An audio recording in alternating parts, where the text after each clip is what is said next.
consacré à la pratique de l'astrologie et à ses applications présentes et à venir. Alors dans cette vidéo, je vais vous parler de l'entraînement en astrologie qui, comme dans toutes les disciplines d'ailleurs, est quelque chose de primordial. Mais en astrologie particulièrement, l'entraînement relève souvent du défi parce que nous travaillons sur de la matière première et la matière première c'est le thème astral des personnes. Donc ce n'est pas évident toujours de pouvoir s'entraîner quand on est étudiant. Et avant de pouvoir pratiquer la consultation, il y a souvent tout un travail à faire pour acquérir les différents les claviers de l'astrologie, les différentes positions planétaires des planètes, des maisons, des signes, des aspects, etc. Et c'est seulement lorsque vous avez acquis en fait ce clavier astrologique que ensuite vous pouvez véritablement aller en consultation, d'abord en entraînement à la consultation, et c'est là où vous allez véritablement apprendre un maximum.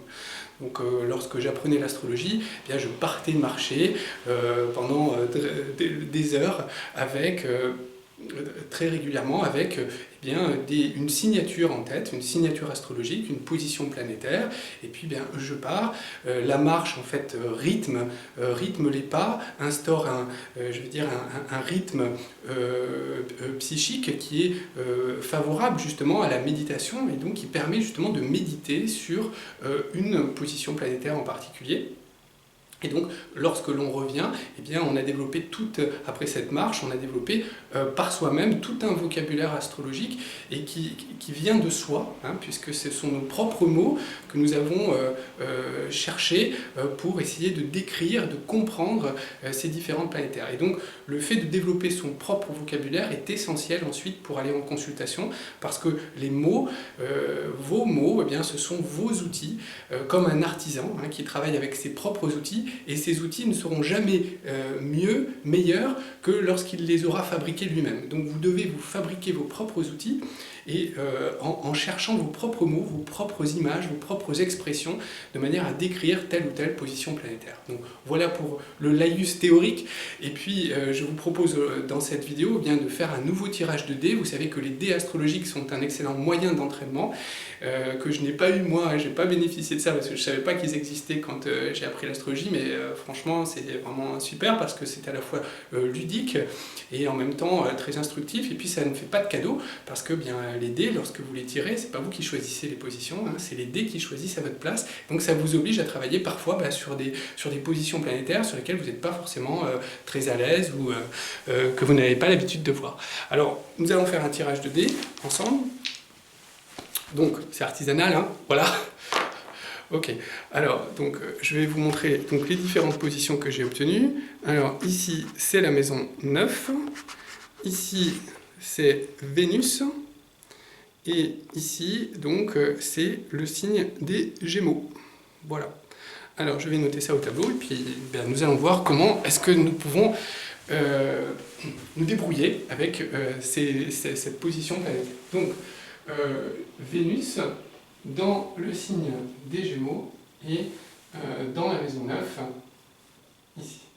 Alors, qu'est-ce qu'il faut faire lorsqu'on est confronté à une position planétaire comme ça? Il faut déjà réunir le sens des différents éléments avant de pouvoir les combiner ensemble. Alors, Vénus, qu'est-ce que nous allons avoir comme mot-clé pour Vénus? Bien sûr, Vénus, tout de suite, ça nous évoque l'amour. Donc l'amour, les relations qui sont principalement des relations sentimentales, mais pas seulement. Vénus, c'est aussi l'art, la beauté, l'équilibre. Voilà. En fait, la beauté est très souvent liée à l'équilibre. Un visage que l'on qualifie de beau aujourd'hui, c'est souvent un visage qui est symétrique. Donc qui fait appel à un certain équilibre, et de même l'art, on va retrouver la symétrie dans l'art tout le temps. Alors c'est pas pour rien que Vénus est la planète de la balance, parce que la balance, on va retrouver justement l'équilibre, la symétrie, et c'est aussi la planète des relations, c'est aussi la planète de l'art. On va retrouver le plaisir, alors ça c'est plutôt Vénus du Taureau, les plaisirs que la vie peut offrir, donc il y a un côté épicurien dans Vénus. Et puis, lorsque j'ai parlé des relations, ici, nous avons aussi tout ce qui est les associations, tout ce qui relève des associations, donc des unions, voilà, hein, et par extension aussi tout ce qui est les contrats. Voilà. Les contrats de travail, contrats d'association, aussi une partie de la vente. Hein. Vous savez que la vente relève de Mercure, Mercure venant de Mercury, qui signifie donc les marchands, hein, mercantile, voilà, ça vient de Mercure. Mais Vénus aussi, parce que Vénus représente une partie un peu, justement, alors bon, on retrouve vénal, hein, vénal, mais dans l'aspect financier. Hein. Donc voilà. Alors bon, voilà le sens de Vénus, hein, il y aurait d'autres choses, mais voilà déjà ce qui vient à l'esprit. Alors ensuite, dans le signe des Gémeaux, je vais changer de couleur, le signe des Gémeaux. Alors qu'est-ce qu'on va trouver dans le signe des Gémeaux, comme signification, comme sens? On va trouver déjà la communication. Communication, les échanges, okay. Mais il y a une forme de... Donc c'est un signe d'air, c'est un signe mutable, donc il y a une forme d'inconstance, hein, de mouvement. Donc, de mouvement, mais de mouvement qui a tendance à se disperser. Donc, une inconstance, avec bien sûr un risque d'éparpillement. On va trouver également une grande curiosité.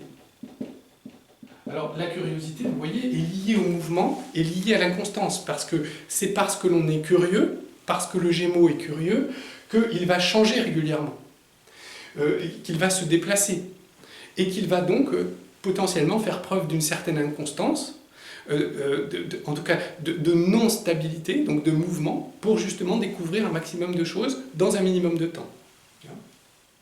Donc il y a une curiosité. On va trouver aussi également le mot double dans le Gémeaux. C'est le signe double par excellence. Hein. Il y a toujours deux... alors avec la balance aussi, hein, il y a toujours deux choix, deux points de vue. Bon, très souvent chez les Gémeaux, on va trouver, dans le signe des Gémeaux, on va trouver deux choses. Hein, deux choses distinctes. Voilà. Donc le mouvement, l'inconstance, la curiosité intellectuelle, on va trouver également une forme de jeunesse. Voilà. Le Gémeaux, c'est le signe jeune par excellence dans le zodiaque. Hein. C'est le jeune enfant qui, justement, ne tient pas en place, qui est toujours en mouvement parce qu'il veut découvrir le monde. Hein. Mais il y a souvent un aspect jeune, physiquement, et aussi mentalement, intellectuellement, dans le Gémeaux. Bon, voilà, il y aura encore certainement beaucoup de choses à développer, mais gardons cela pour l'instant. Et puis, bien, la maison 9, donc la maison 9, c'est la maison du Sagittaire. Alors, elle nous parle de quoi, cette maison 9? Elle nous parle de ce qui est au-delà. Hein, au-delà du signe, donc de la maison 8, du signe du Scorpion, qui est plutôt un signe de crise, de transformation, de perte de quelque chose. Et puis, bien, là, avec la maison 9, on va au-delà de ces pertes. On trouve un sens supérieur à tout cela. Donc, au-delà, on va donc trouver l'étranger, parce que l'étranger, c'est ce qui se trouve au-delà des frontières. Mais on va trouver également les études, notamment les études supérieures, parce que c'est ce qui se trouve au-delà. Au-delà de quoi? Eh bien, au-delà de la majorité, au-delà de 18 ans, au-delà du bac, donc, hein, et puis au-delà de ce que l'on peut acquérir par soi-même de façon Gémeaux, justement, c'est-à-dire dans un cercle limité. Bon, là, nous allons chercher avec la maison 9 les sphères supérieures de l'esprit, donc c'est tout ce qui touche notamment aux sciences sociales, parmi les études. Donc la philosophie, l'anthropologie, la sociologie, la psychologie aussi, tout cela relève de la maison 9. Donc vous voyez, on trouve vraiment cet axe 9, 3 qui correspond en fait au signe des Gémeaux. C'est véritablement un axe intellectuel, un axe de connaissance. La maison 3, c'est la curiosité, je dirais, dans un cercle restreint autour, c'est de proximité, alors que la maison 9, elle va au-delà. Hein. Donc c'est pour ça qu'on va voyager, mais on va aussi beaucoup lire. Lire, c'est une façon de voyager sans se déplacer physiquement, et pour aller chercher une connaissance qui se trouve au-delà de nos frontières, de notre milieu habituel. Voilà, c'est tout ce qui touche également à nos croyances, la maison 9. Une part de la religion, de notre foi. Voilà. Bon, c'est aussi tout ce qui relève de l'engagement. Engagement. Voilà. L'engagement à l'intérieur de la société. Je veux m'engager dans la société tout en conservant mon authenticité, en manifestant mon potentiel. Voilà, ça c'est typiquement maison 9. Voilà, donc une fois que l'on a réuni en fait les principaux mots-clés, je dirais, le sens des trois parties, eh bien, maintenant nous allons pouvoir chercher à mixer en fait cela et voir comment est-ce que Vénus Gémeaux maison 9 peut se matérialiser au travers d'un thème astral. Alors, qu'est-ce que l'on peut dire par exemple sur l'amour, les relations sentimentales? Donc Vénus est en Gémeaux. Alors, Vénus en Gémeaux, ça va peut-être donner, certainement d'ailleurs, eh bien, des relations sentimentales qui, au départ, peuvent être basées sur un échange intellectuel avec l'autre. C'est d'abord un ami, ou d'abord quelqu'un qui est dans l'entourage proche, peut-être, avec lequel on va échanger et avec lequel nous allons avoir une communication intellectuelle aisée, facilitée. Voilà. Et de cette relation d'abord amicale, intellectuelle, va naître ensuite un amour ou une relation sentimentale. Voyez ? Mais c'est également un amour, une relation sentimentale qui va impliquer du mouvement. Alors peut-être que la personne se trouve comment dire, à une certaine distance, il va falloir bouger régulièrement pour aller la rencontrer. À moins que ce mouvement consiste en un échange, on retrouve échange, donc par un échange en termes de communication, donc un échange de lettres. Donc par exemple, ici, nous allons avoir une relation d'abord amicale, qui ensuite va devenir une relation sentimentale, et qui va impliquer soit de nombreux petits déplacements, soit au contraire l'échange de courriers réguliers entre les deux partenaires. Donc des échanges épistolaires qui vont créer et renforcer cette relation. Mais certainement qu'il y a une certaine inconstance. C'est-à-dire que ce n'est pas une relation Vénus-Gémeaux, ce n'est pas une relation forcément stable. Voilà. Pourquoi? Parce que la curiosité de Vénus en Gémeaux est telle que oui, cette personne est très intéressante, et oui, j'apprends énormément, et puis hop, il y a quelqu'un d'autre qui attire mon regard sur le côté, comme un papillon dans un champ qui va butiner d'une fleur à l'autre, eh bien, il y a la possibilité, avec Vénus Gémeaux, d'aller butiner à droite à gauche. Parce que, oui, telle fleur est très belle, mais telle autre m'attire également, par son parfum, par sa couleur. Voyez? Donc le papillon Gémeaux va se déplacer à nouveau ici.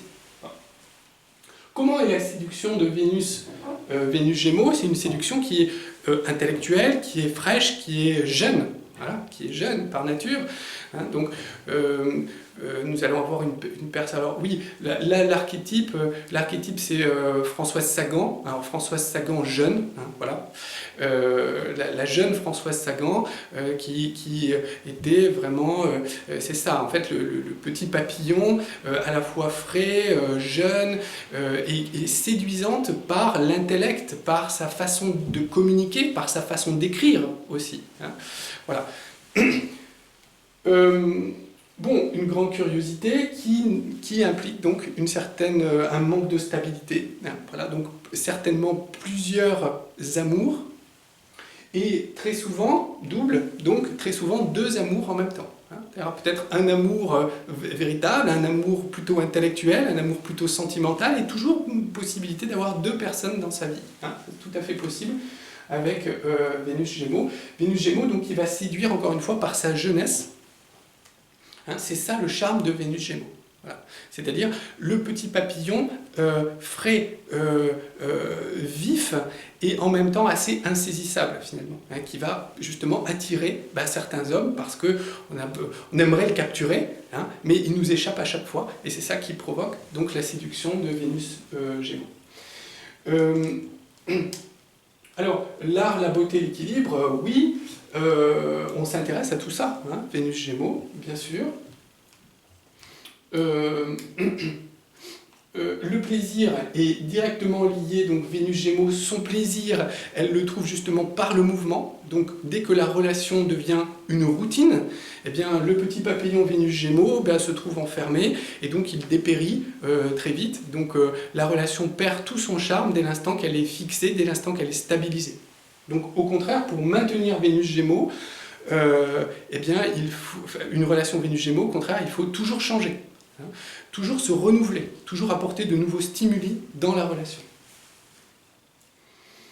Les associations unions, oui, on l'a vu, oui.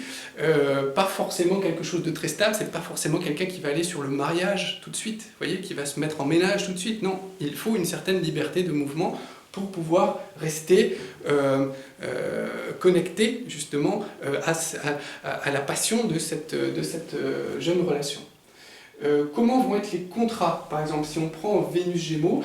Alors ça, c'est plutôt favorable au contrat, hein, parce que vous voyez, Mercure des Gémeaux est favorable, Mercure mercantile, et puis Vénus, eh bien, c'est aussi cette notion d'argent. Donc c'est quelqu'un qui va avoir une facilité à rentrer en contact avec les autres, à beaucoup échanger, et donc aussi à créer des associations, des liens entre les personnes. Donc là, vraiment, on a une personne intermédiaire qui peut remplir le rôle d'intermédiaire très facilement et qui va pouvoir créer tout un tas de relations entre les personnes, hein, de manière très facile. Et donc, aboutir à des ventes. Hein, voilà, ça sans problème. Donc là, on a quelqu'un qui peut travailler véritablement dans le commerce. Dans un commerce lié à des transactions aussi financières, mais dans un rôle d'intermédiaire. Alors maintenant, nous allons donc mélanger cela avec la maison 9, voir comment tout ça se place dans la maison 9. Alors là, il y a une note différente. Vous voyez que là, nous sommes sur des énergies assez jeunes, des énergies de proximité, alors qu'ici, nous avons une maison qui représente une certaine maturité. Donc là, ça fait une note dissonante, un peu, avec le couple Vénus-Gémeaux.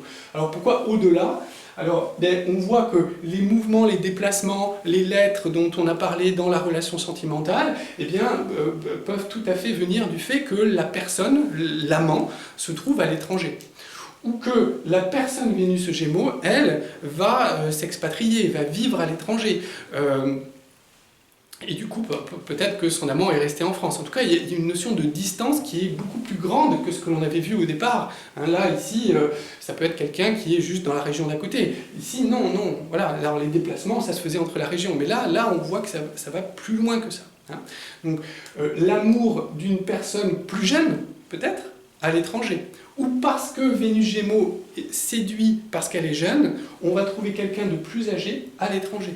Ça, c'est possible. Différence d'âge et différence de milieu avec quelqu'un qui est l'un des deux partenaires au-delà des frontières.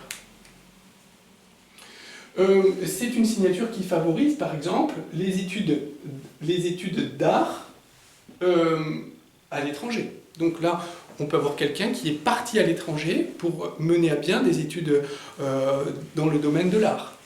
Soit des études artistiques pures, soit des études par exemple d'histoire de l'art, ça c'est tout à fait envisageable. Vous voyez, Vénus va toujours se sentir un peu jeune dans cette maison 9, Vénus Gémeaux. Vous voyez, donc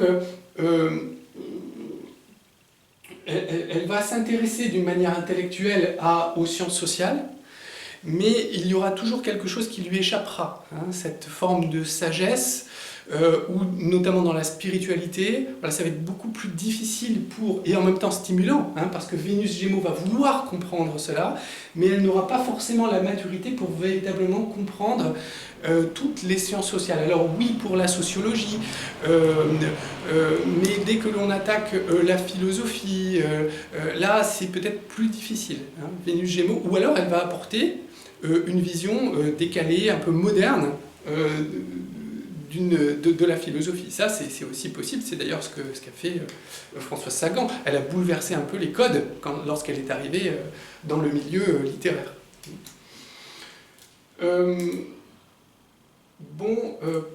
Par rapport à l'engagement, alors Vénus, Gémeaux, maison 9 au niveau de l'engagement, il y a une certaine...